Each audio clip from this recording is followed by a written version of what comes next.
Special Thums up को view चाहिँ यस्तो देख्न। हेलो म अब घर जान्छु, सक्दिनँ। यताको पोखरी। ओहो नो हे रिसियोना प्लिज। हाई एभ्रिवान, म हजुरहरूकी प्यारी हाङमा रे के।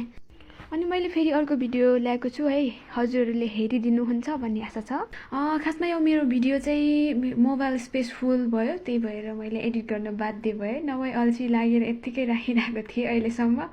अनि युट्युबमा पनि अपलोड गरेको छैन, अब खासै भ्युज पनि जाँदैन क्या मेरो, अनि अल्छी लाग्छ पोस्ट गरिराख्न नि। अनि साँच्चै मेरो भिडियो हेर्नुहुने सम्पूर्णलाई धेरै धेरै धन्यवाद भन्न चाहन्छु। अनि मन पराउनु अरे, अनि मन नपराउन पनि पाइन्छ, सबैलाई मनपर्छ भन्ने नि छैन मेरो भिडियो। अब यस्तो छ है भिडियोको ताल होइन, मान्छे जन्म बोल्न नि आउँदैन है, राम्रोसँग बोल्न आउँदैन। अब रेस्पेक्ट, मनदेखि त रेस्पेक्ट छ सबैको लागि, अनि तर बाहिर देखाउन आउँदैन कि त्यस्तो टाइपको के भन्छ त्यो, अब मलाई नि भन्न आउँदैन खास। ओके, हामी अगाडि बढ्दै जाऊँ है। अनि माथि थुप्रै राम्रा राम्रा भ्यूहरू हेर्न पाइन्छ भिडियोमा हेर्दै जानु। यो चाहिँ एउटा चिटिक्क परेको बाटोमा, ठ्याक्कै जाँदा बाटोमा छ, त्यहाँ बिसाउनु पर्ने एउटा। अनि घुम्न जानेहरूको लागि चाहिँ एकदम राम्रो बाटो बनिसकेको छ, चिन्नलाई नि धेरै सजिलो भएको छ। माथिको टपमा पुग्नु पर्ने, म सक्दिनँ हौ, म अब घर जान्छु, सक्दिनँ। वाउ, द्याट्स अमेजिङ प्लेस रे के।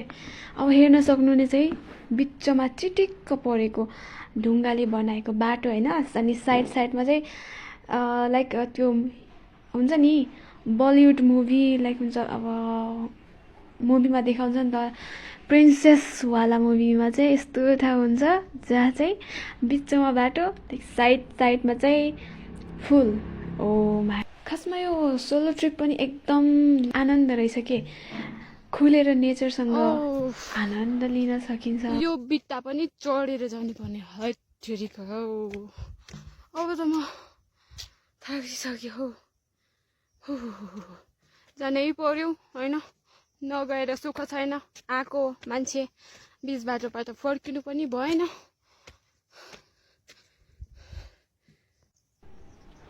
गाइज, फेभरेट कलर र यो फ्लावर त म्याच पो गरिरहेछ त, कुरा के हो भने कि। अनि फेभरेट कलर अनि वाइट अल्सो हो माई फेभरेट।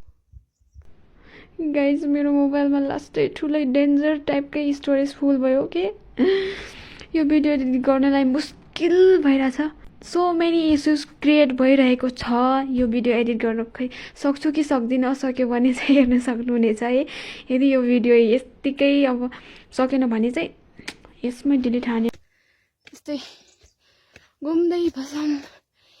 यताको पोखरी कस्तो छ हेरौँ।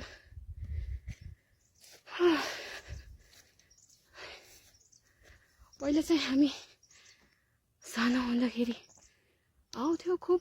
ओ माई गॉड, यस्तो पनि हुन्छ र?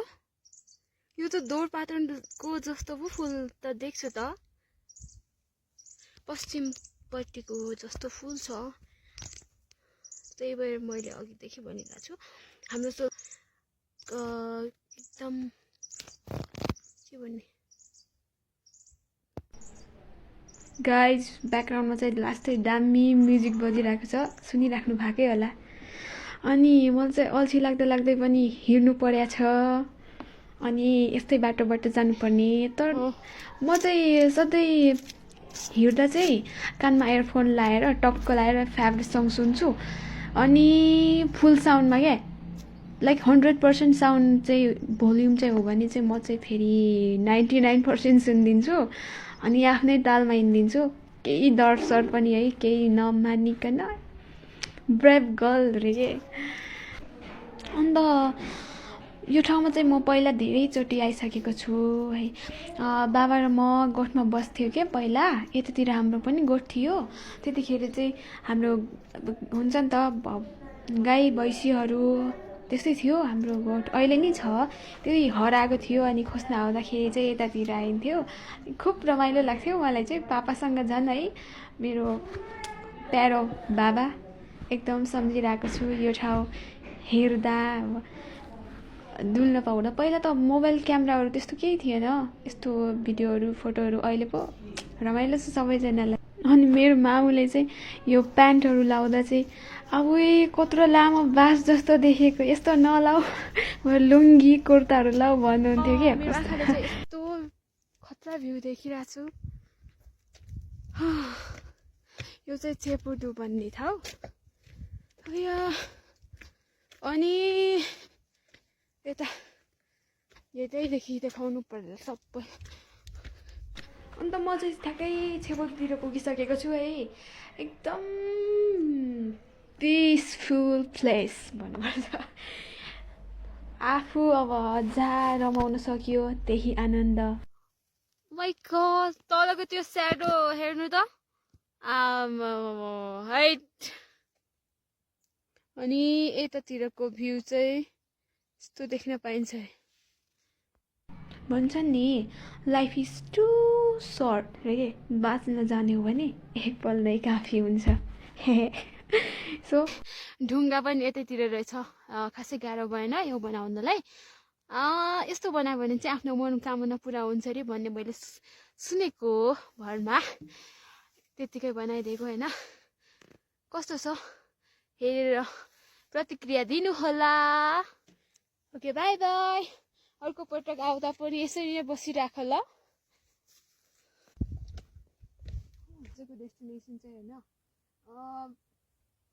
त्यही माथि अब 10-20 मिनट जति लाग्छ अब यो लेकको बाटो होइन जान एकदम उस हुन्छ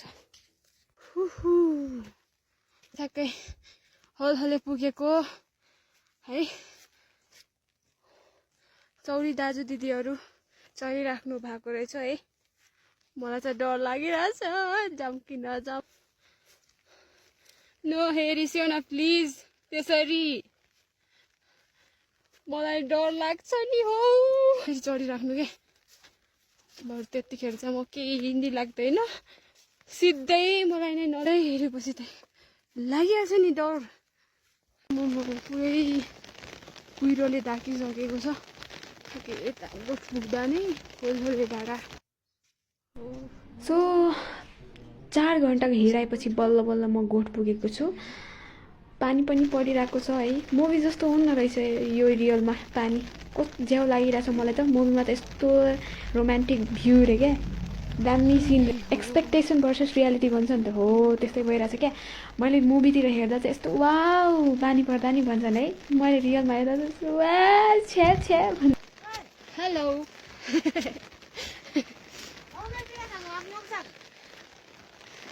छेउमा के दाना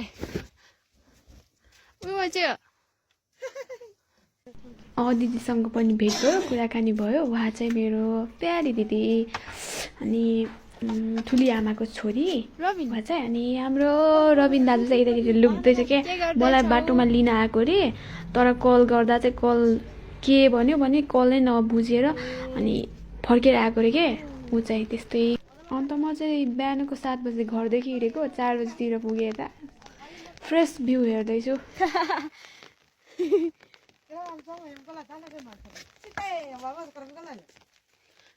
आयो नि सी आयो नि बाइक पंक्ति इनका तायो क्या जम्मा क्या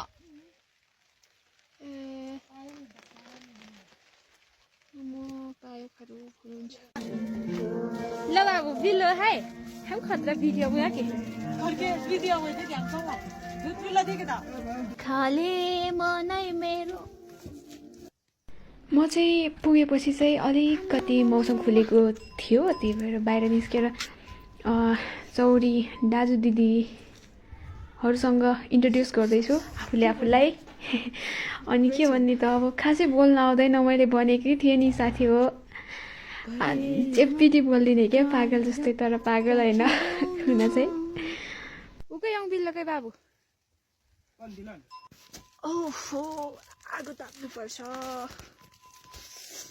जाडो छ जाडो छ जाडो छ।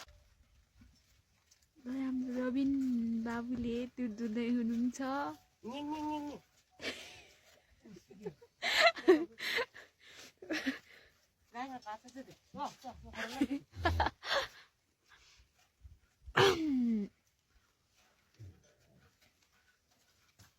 하다 걸어.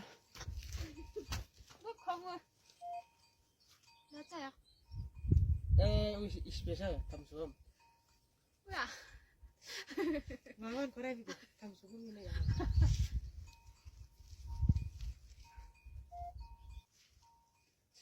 안당나 나가 보시면 기지요. हेलो गुड मर्निङ फ्रम होलहोले डाँडा अरे के होलहोले डाँडाबाट बिहानीको समयमा।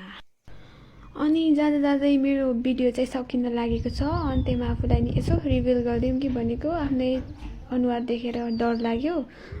तैपनि है बिहानीको समयमा टक्क लगाएर दुध चियाको चुस्की लिँदै मिस हाङमा आफ्नो गन्तव्यलाई टुङ्ग्याउन लागिरहेको छ। यस्तो स्विट नेचुरल ब्याकग्राउन्ड साउन्ड सुनिराख्नु भएकै होला तपाईँहरूले, होइन त? यस्तो दामी सुनिरहेछ। कहीँ पाउँछ त यस्तो पिस, कहीँ पाउँछ यस्तो शान्त। भन्छन् नि लाइफ इज टु सर्ट